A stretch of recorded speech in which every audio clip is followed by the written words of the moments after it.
তো বাড়িতে কিন্তু নতুন এসি লাগানোর পর 2 থেকে 4 দিন পর কিন্তু এই যে পোল থেকে যে ইলেকট্রিক পোল থেকে যে বাড়িতে যে তারটা ইলেকট্রিক সাপ্লাই দেওয়া হয়, যে আউটলাইনে তারটা থাকে, সে তারটা কিন্তু মাঝরাতে কিন্তু এটা পুড়ে কিন্তু শর্ট সার্কিটে পুড়ে কিন্তু কেটে পড়ে যায়। তো এখানে দেখতে পাচ্ছেন এখানে এই তারটা কিন্তু মাঝখানে জয়েন ছিল, যেটা টেপ দিয়ে জয়েন করা ছিল, তারটা কেটে জয়েন করা ছিল, সেই টেপ যেখানে জয়েন করা ছিল সেখানে কিন্তু বেশি হিট হয়ে কিন্তু লোড পড়ার কারণে, তো হিট হওয়ার কারণে কিন্তু তারটা কেটে পড়ে যায়। তো তারটা কেন কেটে পড়লো, কী কারণ, তো সব কিন্তু আপনাদেরকে বলবো এই ভিডিওতে, যে আপনাদের এখানে কি ভুল করা হয়েছে এসি লাগানোর পর, যে ভুলগুলো করা হয়েছে যার জন্য তারটা কেটে পড়ে গেল, তো সেই সব কিন্তু এই ভিডিওতে আপনাদেরকে বলবো। তো ভিডিওটা কিন্তু স্বপ্ন দেখতে থাকবেন। আর আপনাদেরকে দেখা যায় এই তারটা কীভাবে পুড়েছে, এই তারটা দেখুন আপনারা ভালোভাবে। এই তারটা কিন্তু একদম যে কাভার আছে, কাভার থেকে কিন্তু টোটালি বেরিয়ে গেছে তারটা, তো বেরিয়ে কিন্তু তারটা এইভাবে কিন্তু নষ্ট হয়ে গেছে। তো আপনারা দেখলেন কীভাবে তারটা কীভাবে পড়েছে। তো এটা কেন হলো, কি প্রবলেম হয়েছে বা কি ভুল করেছি, ভুল ত্রুটির জন্য এই তারটা এভাবে পুড়ে কেটে পড়ে যায়। তো এই তারটা আমি বলে রাখি আপনাদেরকে, যে এটা হচ্ছে যে ইলেকট্রিক পোল থেকে যে আমার বাড়িতে যে আউটলাইনের যে তারটা আছে, যেটাতে ইলেকট্রিক সাপ্লাই দেওয়া হয় বাড়িতে, তো সেই তারটা কিন্তু কিছুদিন আগে মানে মাঝরাতে তখন 2টো কি 3টে নাগাদ কিন্তু হঠাৎ করে তারটা কিন্তু কেটে পড়ে যায়। হ্যাঁ, তো ইলেকট্রিক শর্ট সার্কিটের জন্য কিন্তু তারটা কেটে পড়ে যায়। তো কেন তারটা কেটে পড়লো, কী প্রবলেম, সেটা কিন্তু আজকে ভিডিওতে বলবো। আর প্রথমত যখন ঘটেছিল ঘটনাটা, তখন রাত 2টো বাজে। তখন আপনার যেমন লোডশেডিং হয়, তো ভেবেছিলাম যে সেরকম হয়তো লোডশেডিং হয়েছে হঠাৎ করে কারেন্ট চলে যাওয়ার পর। তো তারপর দেখা যায় যখন 1-2 ঘন্টা কারেন্ট আসে না, তখন বাইরে বেরিয়ে দেখা যায় যে তারটা কিন্তু এভাবে কেটে পড়ে আছে।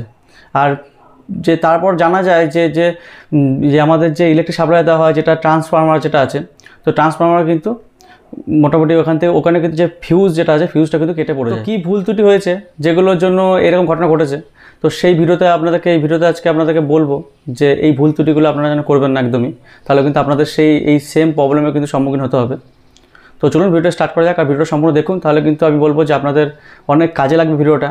আপনারা কিন্তু যখন নতুন এসি লাগাবেন, তো এই ভুলগুলো যেন করবেন না, ঠিক আছে? তো চলুন ভিডিওটা স্টার্ট করা যাক। আর ভিডিওটা শুরু করার আগে আপনাদের বলে রাখি একটা কথা, যে ভিডিও যদি ভালো লাইক দিয়ে ভুলবেন না, কারণ ভিডিও যদি আপনি হেল্পফুল হয় অবশ্যই ভিডিওটা লাইক দেবেন, বন্ধুর সঙ্গে শেয়ার করবেন, তাদেরকেও জানাবেন যে এই প্রবলেমগুলো যাতে তারাও না করে। আর চ্যানেল নতুন হলে চ্যানেলটা কিন্তু অবশ্যই সাবস্ক্রাইব করে রাখবেন এই ধরনের ভিডিও পাওয়ার জন্য। তো চলুন ভিডিওটা স্টার্ট করা যাক। তো প্রথমত আপনাদেরকে বলে রাখি যে আমি যে গ্রামে বাস করি, তো সেই গ্রামে যে ইলেকট্রিক সাপ্লাই দেওয়া হয়েছে সেই ব্যবস্থা কেমন আছে। তো এখানে দেখতে পাচ্ছেন আপনারা, এখানে কিন্তু 220 ইলেকট্রিক সাপ্লাই দেওয়া হয়। এখানে 440 কিন্তু ইলেকট্রিক সাপ্লাইয়ের কোনো ব্যবস্থা নেই। তো এখানে দেখতে পাচ্ছেন যে একটা যে সিঙ্গেল তারে কিন্তু এখানে ইলেকট্রিক সাপ্লাই দেওয়া হয়েছে। আর আমাদের এই পাড়াটা যদি কথা বলি, যে পাড়ার মধ্যে লোড আছে অনেক বেশি, তো এই সিঙ্গেল তারে কিন্তু টোটাল কিন্তু কারেন্টের ব্যবস্থা আছে এখানে, ঠিক আছে? এখন কিন্তু 440 হয়নি। তো এখানে ইলেকট্রিকের লোড থাকার কারণে কিন্তু এখানে ইলেকট্রিক যে ভোল্টেজের কিন্তু ফ্ল্যাকচুয়েশনটা অনেক বেশি হয় এই আমাদের এই পাড়াটা বলতে গেলে, ঠিক আছে? তো এখানে আপনাদের দেখাচ্ছি যে আমার এই বাড়ির যে কানেকশনটা আছে, যে আউটলাইনটা আছে, যে ইলেকট্রিক পোল থেকে আপনারা দেখতে পাচ্ছেন যেখানে কিন্তু যে তারটা গেছে আমার বাড়িতে, তো এই তারটাতে কিন্তু আমার ইলেকট্রিক সাপ্লাই কিন্তু বাড়িতে দেওয়া হয়। তো এখন এই যে তারটা আছে, এই তারটা দেখতে পাচ্ছেন, এই তারটা কিন্তু চেঞ্জ করা হয়েছে। এই তারটা চেঞ্জ করে কিন্তু আমি ভালো কোয়ালিটি তার লাগিয়েছি। তো তার ফলে কিন্তু এখন কোনো প্রবলেম হচ্ছে না। তো তার জন্য আপনাদেরকে দেখাবো যে এই যে তারটা এখন যে আমি লাগানো হয়েছে, তো এই তারটা এখানে কিন্তু সেম ওই তারটা ছিল, তো ওই তারটা কিন্তু কেটে কিন্তু পড়ে যায় ভোল্টেজ আপডাউনের কারণে। তো এখন যে তারটা আছে সেটা কিন্তু চেঞ্জ করে দেওয়া হয়েছে, এটা কিন্তু নতুন তার লাগানো হয়েছে। তো আপনাদেরকে বলে রাখবো আমি, যে আপনারা যখন এই তারটা লাগাবেন, তখন তারটা কিন্তু আমি বলবো খুব ভালো কোয়ালিটি তার ইউজ করবেন, ঠিক আছে? তাহলে অনেক ভালো হবে। তো যে আমার যে আগে তারটা ছিল সেটা কিন্তু ছিল যে 6 mm কিন্তু তার ছিল। তো এটা কিন্তু যে তারটা এখন যেটা ইউজ করছে, এটা কিন্তু 10 mm তার আছে। তো আপনাদের সবাইকে বলবো যে এসি ইউজ করলে কিন্তু আপনারা এইরকমই কিন্তু 10 mm তার কিন্তু ইউজ করবেন, আর ভালো কোয়ালিটি ভালো কোম্পানি কিন্তু তার কিন্তু ইউজ করবেন।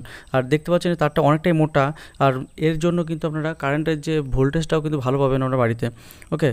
আর এই তারে কিন্তু এখন যে ইউজ করছি আমি, কিন্তু কোনো কিন্তু প্রবলেম কিন্তু হচ্ছে না। আর আগে যে তারটা ছিল সেটাতে আমি যখন হাত দিচ্ছিলাম তখন তারটা কিন্তু হিট হয়ে যাচ্ছিলো। আর এইখানে যে তারটা আমি এখন যদি হাত দিয়ে দেখি এসি চালানোর পরেও, তখনও কিন্তু এই তারটা কিন্তু কোনো হিটিং কিন্তু ইস্যু কিন্তু দেখাচ্ছে না। তো তার কিন্তু কোনো প্রবলেম হচ্ছে না, রিলায়েবল কিন্তু একদম চলছে, ওকে? আর এই হচ্ছে আমার 2 টনের এসি। আমি আগের ভিডিও দেখিয়েছি আপনাদেরকে। তো আপনারা দেখতে পারেন যে এসিটা কেমন কি কোয়ালিটি, সব কিন্তু আপনাদেরকে বলেছি আগের ভিডিওতে, ঠিক আছে? তো আপনারা চ্যানেলে ভিজিট করে দেখতে পারেন যে এসিটা কেমন কি, ঠিক আছে? আর আপনাদেরকে আরেকটা কথা বলে রাখি, যে এই যে আউট ইউনিট যেটা আছে, আউটডোর ইউনিট, তো আউটডোর ইউনিটটা দেখবেন এখানে 2টো নাট দেওয়া আছে, এখানে কিন্তু অনেক সময় জল পড়ে। তো অনেকেই এটা কোশ্চেন করেছে আমাকে আগে ভিডিওতে যে এসি থেকে আপনাদেরকে জল পড়ছে কি না।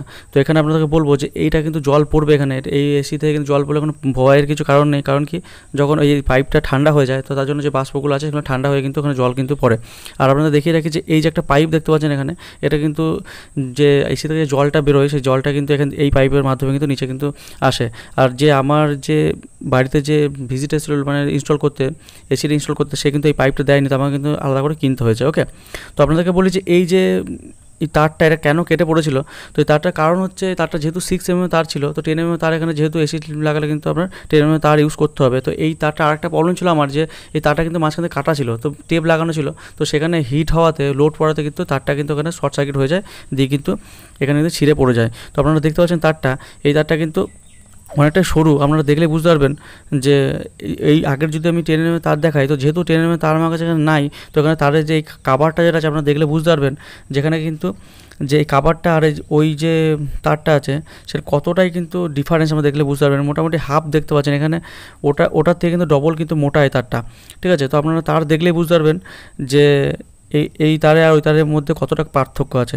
ঠিক আছে, তো আপনাদেরকে বলবো যে আপনারা কিন্তু যখন এসি ইউজ করবেন বা এসি নতুন যখন এসি নেবেন, তো তখন কিন্তু এই তারটা কিন্তু আপনারা চেঞ্জ করে নেবেন। বা আপনারা যদি 10 mm আগে থেকে থাকে 10 mm তার, তাহলে আমি বলবো যে চেঞ্জ করার তো প্রয়োজন নেই। বা 6 mm তার থাকলে কিন্তু আপনাদের অবশ্যই কিন্তু তারটা চেঞ্জ করে নেবেন। ওকে, তাহলে কিন্তু এরকম কিন্তু প্রবলেম কিন্তু দেখা দিতে পারে। তো আপনারা দেখতে পাচ্ছেন কীভাবে কিন্তু তারটা কিন্তু পুড়ে যায়। ঠিক আছে, পুরো তার থেকে কাভার থেকে কিন্তু তারটা বেরিয়ে যায়। ক্লিয়ারভাবে বলতে পারলাম। তো আশা করছি আপনারা এই ভুল ত্রুটিগুলো করবেন না। আর এই ভিডিওটা যদি আপনাদের কোনো হেল্পফুল হয়ে থাকে, কোনো হেল্প লাগে ভিডিওটা, অবশ্যই ভিডিও লাইক দিতে ভুলবেন না, ভিডিওটা লাইক দেবেন। আর বন্ধুদের সঙ্গে শেয়ার করুন, তাদেরকেও জানান যে তারাও যেন এই ধরনের ভুল ত্রুটি না করে। আর চ্যানেল নতুন হলে চ্যানেলটা কিন্তু অবশ্যই সাবস্ক্রাইব করে রাখবেন এই ধরনের ভিডিও পাওয়ার জন্য। তো চলুন আজকে এই পর্যন্তই, পরবর্তী ভিডিওতে আবার দেখা হচ্ছে।